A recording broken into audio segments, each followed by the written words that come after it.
looked over and I've seen. America is shocked and saddened by the brutal slaying tonight of Dr. Martin Luther King. I ask every citizen to reject the blind violence that has struck Dr. King. There is a countrywide reaction, probably sets a record for domestic disturbance. Americans are burning down all their great cities. Information we have on the subject is a young white male, well-dressed, possibly in a late model white Mustang, went north on Main Street 610. At 348, Shelby County Sheriff's Department received into its custody James Earl Ray, the accused slayer of Dr. Martin Luther King, Jr. For years, a number of Dr. King's closest aides and friends had voiced doubts about the case both then. I think the government rushed to judgment. I've always felt that James Earl Ray didn't act alone. I don't think James Earl Ray acted. You don't think he pulled the trigger? I don't think he was anywhere near. James Earl Ray was just a patsy. He was set up. It's established that I was at a service station during the time that Martin Luther King was shot. Did you kill my father? No, I didn't, no. I want you to know that I believe you, and my family believes you.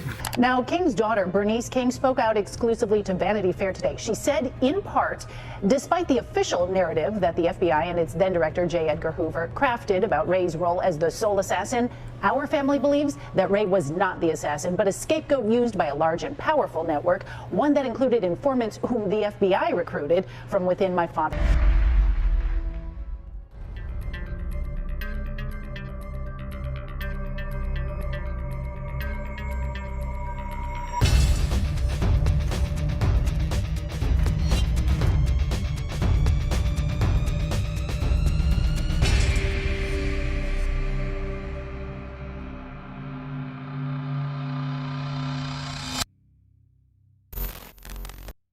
January 15th, 1968. Martin Luther King Jr. is 39 years old. Happy birthday to you. Happy birthday to you. Happy birthday, Dr. King. Happy birthday to you. On his birthday wish list, there is only one agenda: the Poor People's Campaign, slated for that spring in Washington, a campaign that seeks to address economic justice. It says we are cooperating with Lyndon Johnson's war on poverty. Drop coins and bills in the cup. His plan is simple: to set up a shantytown at the Capitol until Congress acts. Seen as the mother of all demonstrations, this upcoming march will be like no other, a beginning of something special and a rekindling of his lost flame. The Southern Christian Leadership Conference will lead waves of the nation's poor and disinherited to Washington, D.C. next spring. We still feel that we are right and that we stand within our constitutional rights in the protest. We still advocate nonviolence, passive resistance, and still determined to use the weapon of love. For the 13 years he had been at the forefront of the civil rights movement, his gospel of nonviolence had stood the test of time. Oh, I've been hit so many times, I'm immune to it. We don't endorse passive resistance. We don't endorse nonviolence. We don't endorse any kind of peaceful suffering. In fact, we don't endorse anything that's advocated by Martin Luther King that has a tendency to strip and disarm our people in this country. I will never change in my basic idea that nonviolence is the most potent weapon available to the Negro in his struggle for freedom and justice. I think for the Negro to turn to violence would be both impractical and immoral.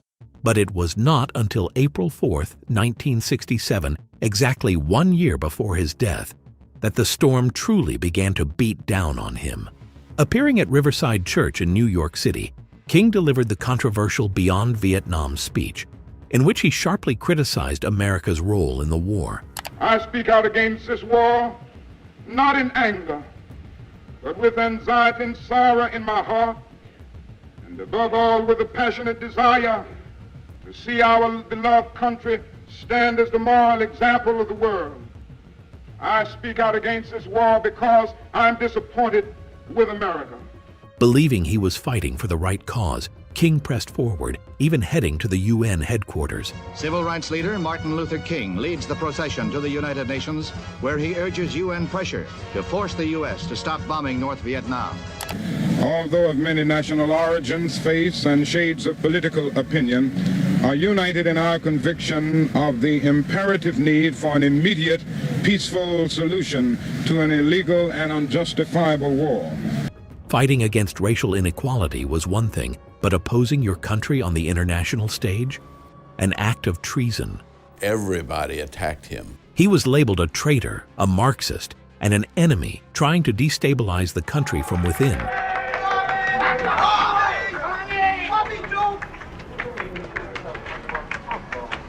Stick with civil rights! We go on to the generals, back to Hanoi!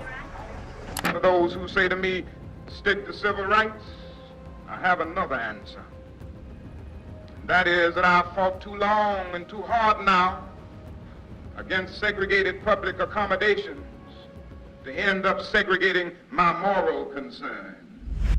President Lyndon B. Johnson, who had been viewed as an ally of the movement, having passed the Civil Rights Act of 1964 and the Voting Rights Act of 1965, and having regularly sought King's advice, cut off contact. What was President Johnson's reaction after the Riverside speech? Well, after the Riverside speech, I don't think we talked to him anymore. He was angry. Yeah.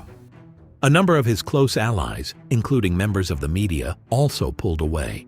My objection with what Dr. King has done, and as I said, I don't question his motives, I question his judgment, in that in tying the Vietnam War into the civil rights movement, that he is doing irreparable harm to the civil rights movement. He is losing thousands and thousands of allies. Others can do what they want to do.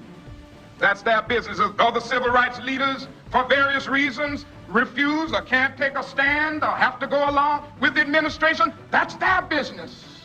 But I must say tonight, Back during his heyday in 1963 and 1964, a period that saw him win the Nobel Peace Prize, it was discovered that one of his speechwriters had ties to communism, something that placed him under the watchful eye of the highest law enforcement body, led by J. Edgar Hoover. The law enforcement bodies of the land form the first line of defense against any attack that might be launched from within. Never before was there a greater need for unity, for a calm appraisal of the forces which work against us. They seek to weaken law enforcement in every conceivable manner as their first step toward turning law and order into revolution and into chaos. Law enforcement will meet these challenges. This is you in the direct opposite position of the Director of the Federal Bureau of Investigation, J. Edgar Hoover, who gave some testimony recently to the contrary. Yes, I think it was very unfortunate that such a great man as Mr. Hoover allowed himself to aid and abet the racists and the rightists in our nation by alleging that you have communist infiltration in the movement. Has the Justice Department told you about any person that they suspected of being identified with the Communism, the Communist Party, that you have not publicly removed? Not at all. Not at all. There was one person that they did identify, and he was removed, but there's been nobody else. Nobody else. The only person that they identified that had any connection with the Southern Christian Leadership Conference was removed. He's been off of our staff a long, long time. His involvement in Vietnam politics was like jumping from the frying pan straight into the fire. The illegal surveillance intensified, and Hoover made it his mission to tarnish King's name. When Dr. King won the Nobel Prize, the FBI mailed an anonymous package to Dr. King's office. On it, highlights from the sex tapes with an ominous note. You are a colossal fraud and an evil, vicious one at that. The American public will know you for what you are, an evil, abnormal beast. King, you are done. There's only one thing left for you to do. You know what it is. You better take it before your filthy, abnormal, fraudulent self is bared to the nation. The Vietnam subject led to the declaration that King had diminished his usefulness to his cause, his country, and his people, and as a result, his approval ratings went into a steep downward spiral. He felt betrayed, played, and unfairly targeted.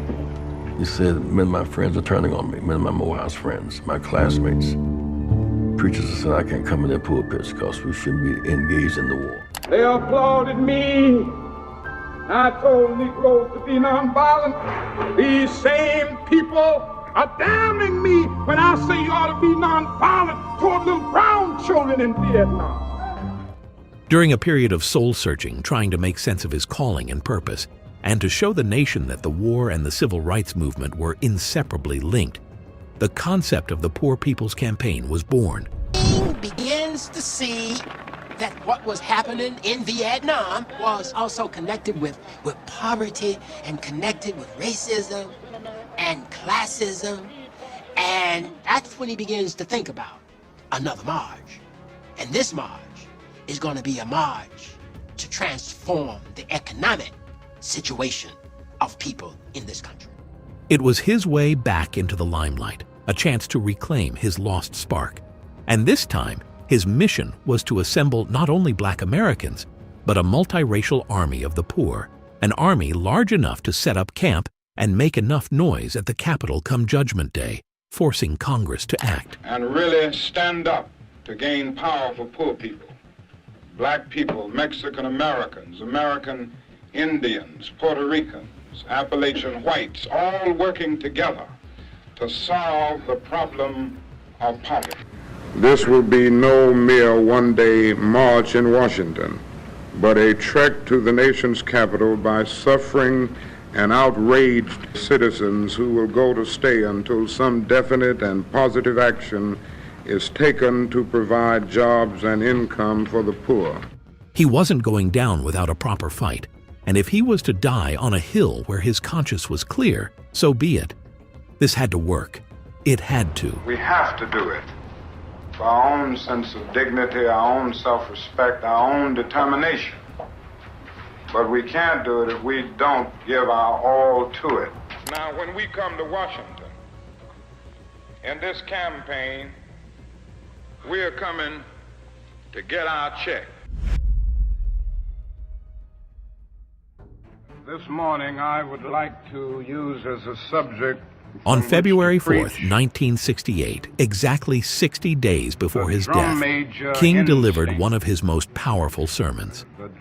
This sermon, now known as the Drum Major Instinct, and later played at his funeral, revealed the depth of stress and uncertainty he was experiencing at the time as he grappled with questions about his purpose and his own mortality. When I have to meet my day, I don't want a long funeral. And if you get somebody to deliver the eulogy, tell them not to talk too long. Every now and then I wonder what I want them to say. Tell them not to mention that I have a Nobel Peace Prize. That isn't important. Tell them not to mention that I have 300 or 400 other awards. That's not important. Tell them not to mention where I went to school. I'd like somebody to mention that day that Martin Luther King Jr. tried to give his life serving others. I'd like for somebody to say that day that Martin Luther King Jr. tried to love somebody. I want you to say that day that I tried to be right on the war question. I want you to be able to say that day that I did try to feed the hungry. But as he was in Atlanta, confronting his own mortality and making peace with the angel of death, something significant was unfolding in Memphis. The Memphis sanitation strike. This is Ray Sherman. It's been held that all employees of a municipality may not strike for any purpose. This, of course, includes employees of the Public Works Department. With little left to lose, the workers laid down their tools. Nearly 700 Memphis sanitation workers staged a 4-hour sit-in demonstration at City Hall today on this 11th day of the city's garbage strike. The workers vowed they would not leave until a city council committee produced a resolution recommending union recognition and a dues checkoff. The sanitation workers wanted to organize a union, and Loeb's attitude toward the union was, these are my children. You can't come into my city and do anything for my children. He had this father mentality. Public employees cannot strike against their employer, and this you can't do. I suggested to these men today that you go back to work.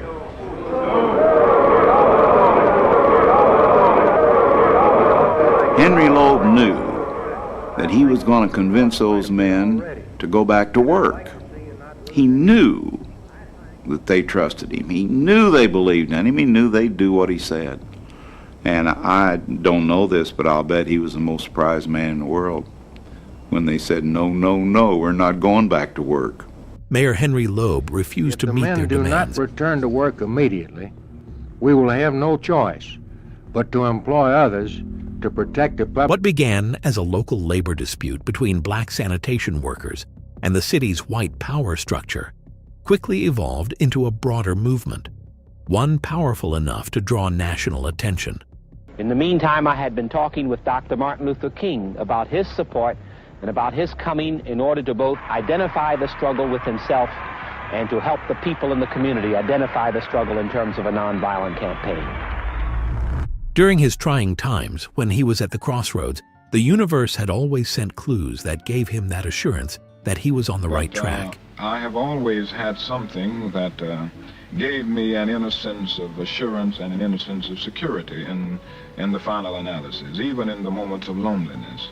So when Reverend James Lawson invited him to Memphis, King saw this as not a distraction from the Poor People's Campaign, but a divine sign, a perfect opportunity to build momentum for Washington. The Poor People's Campaign was being discussed before the strike broke out in Memphis. It just so happened that, and that's why we've always maintained that God was in the plan, that the Memphis strike, the garbage workers, the sanitation workers provided a near ideal scenario to talk about eliminating poverty. True to his instincts, his appearance in Memphis on March 18th turned electric and assured him he was still the people's Messiah. You are reminding not only Memphis, but you are reminding the nation that it is a crime for people to live in this rich nation and receive starvation wages. He was quite thrilled and mentioned it. It was like the old-fashioned movement of the early days.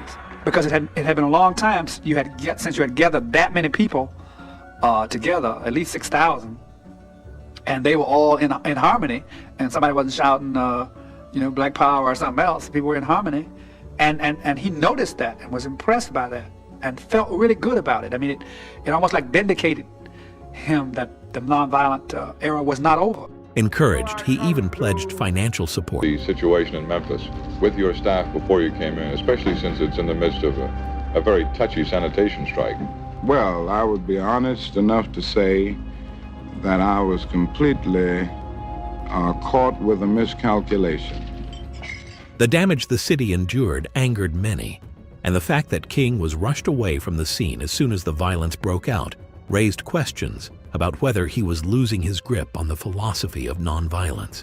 And what happened yesterday in Memphis was totally uncalled for, just as Martin Luther King's proposed march on Washington is uncalled for and unnecessary. And I hope that well-meaning Negro leaders and individuals in the Negro community in Washington will now take a new look at this man who gets other people into trouble and then takes off like a scared rabbit. And now it becomes a larger issue than just 1,300 sanitation workers. Now the focus is now moved from 1,300 sanitation workers and their right to work and to earn a decent living and to have benefits to an issue of, is Martin King still a creditable leader? Dr. King, you've been criticized for coming in from outside and then abandoning the march when the going got rough. What's your reaction to that? My only reaction is that I did not abandon the march when the going got rough. I have always said that I will not lead a violent demonstration. Coming at a crucial moment, when he could not afford setbacks in the lead up to the Poor People's Campaign, he knew he had to make things right. He was going to come back in Memphis for another march to salvage his reputation and prove to the critics that he could indeed still preach the gospel of nonviolence. And Dr. King's determination was that we're going to go back to Memphis. We're going to do it right.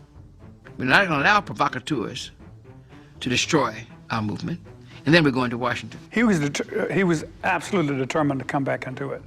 He said, if we don't have a peaceful march in Memphis, we cannot go to Washington. We are going to have in Memphis a massive non-violent demonstration, and we're going to do it in the next few days. And we're going to take the steps that we've taken in every other situation. We are going to take the steps of uniting this community. Non-violence can be as contagious as violence.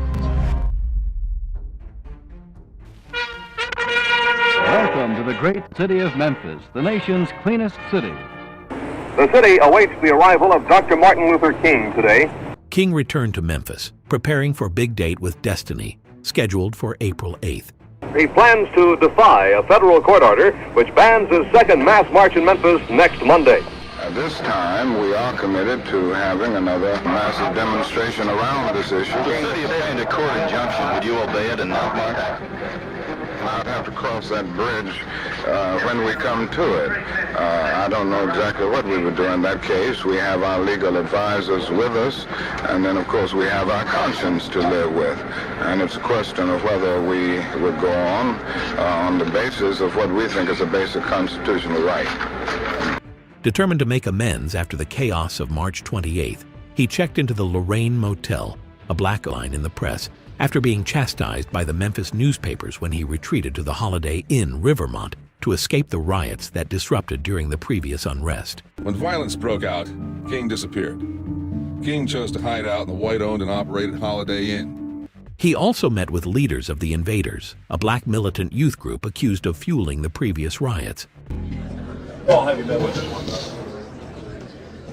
Well, I don't want to call names, but I met with the leaders of the young militant organization here in Memphis. Did they take the responsibility for what happened yesterday? Well, not in the sense that they came to say that they organized it, no. But they made it very clear that they knew something was going to happen. Rather than alienate them, he sought to understand their grievances and bring them into the fold of the upcoming march, with the hope of preventing any unforeseen chaos. We don't have a problem with many of the young militants who talk in terms of violence. Our method is to communicate with them. I have just communicated with some of them this morning, and I found that their problem was that there was a breakdown in communication between them and the leadership of the campaign here. And those men were the first one to say to me that they were certainly willing to engage in a campaign of tactical nonviolence to deal with the issue here in Memphis. If we had known that in advance, it would have been just a matter of meeting with them, giving them a sense of voice, and they would have been the first ones to be the marshals. We felt like we could mobilize 10, 20,000 people. And that's what we were telling Dr. King. We can bring the people out. If you will let your folk know that you support our effort to do so, and if you can get them off us a little bit, we'll go ahead and show you what kind of strength we have. But we have to be full partners. We cannot be second-rate citizens in this thing. So he agreed. He was ready to do that. Has there been some kind of reconciliation here between your people and the radical black power militants, Stokely Carmichael's people? It's been announced that everyone will work together on this march. And has there been some kind of reconciliation? Yes, we've been meeting, my staff at least, has been meeting with the members of the organization known as the Invaders and others, and they have agreed to be a part of a nonviolent march and in a united campaign around this issue. Meanwhile, the city of Memphis was on edge. Still reeling from the destruction of March 28th, officials took aggressive steps to prevent another demonstration. A court injunction was issued to block the march altogether. Memphis city officials went into federal court again today to try to prevent a Negro mass march on Monday. Yet for King, there was no turning back. His credibility, his future, and the success of the Poor People's Campaign rested on proving that disciplined nonviolence could still prevail in Memphis. What he did not fully grasp, however, was how volatile the situation had become. Henry, that this thing is going to blow up. This city will blow up. As the date for the march approaches, anti-King sentiment builds in the white community. It was thick against him. It was cold, and the threats were openly, that so-and-so, we don't need him here. The Ku Klux Klan reportedly is planning a countermarch, and police testified they'll be unable to prevent violence.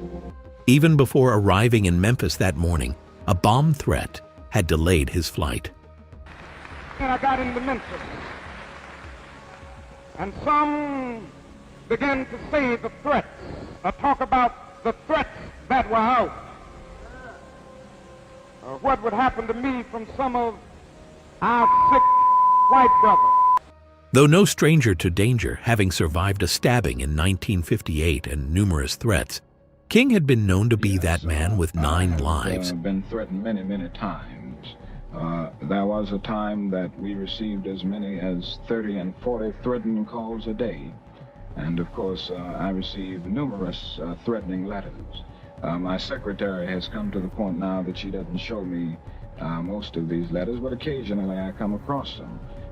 Within the last few days, I remember receiving a threatening letter, and they say such things as you are causing too much trouble in this town, and if you aren't out within 10 days, you and your family will be killed.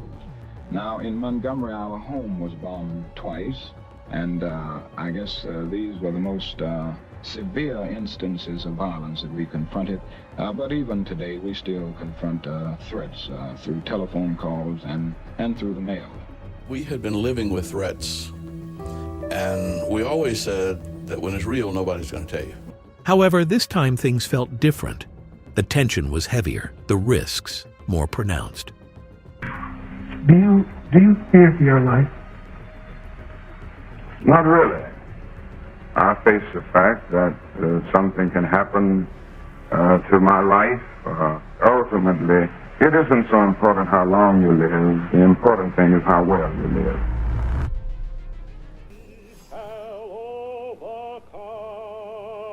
As storms rolled over Memphis that evening, King arrived at Mason Temple, where thousands had gathered.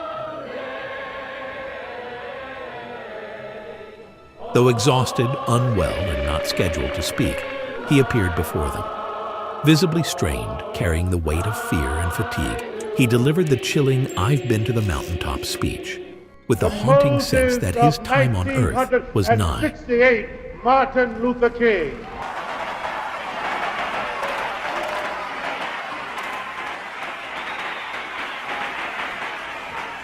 We have an injunction, and we're going into court tomorrow morning.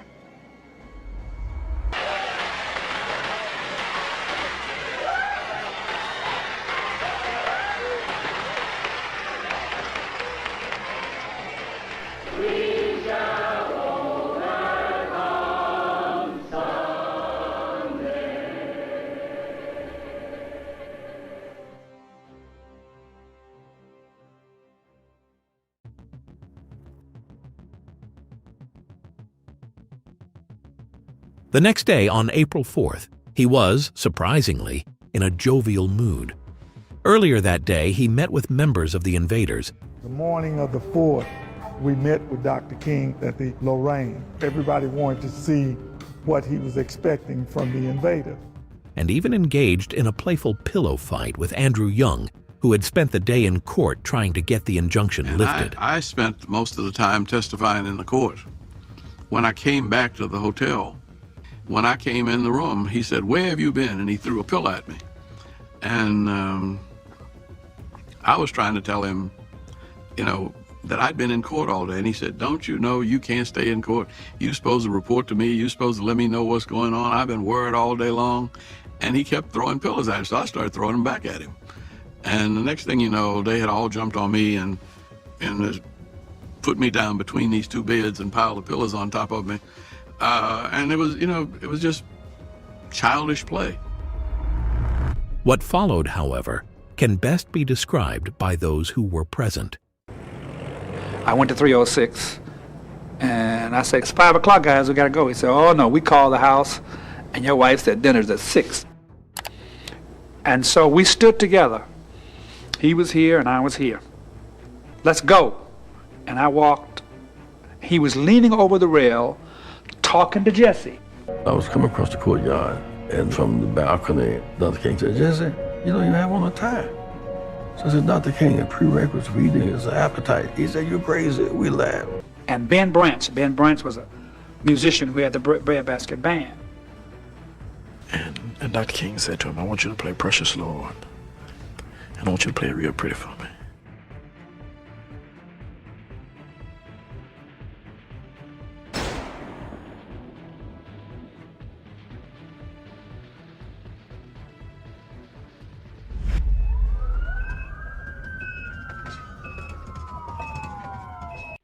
Yes, he's alive, as far as we know, yes. Well, he was standing on the balcony at the motel.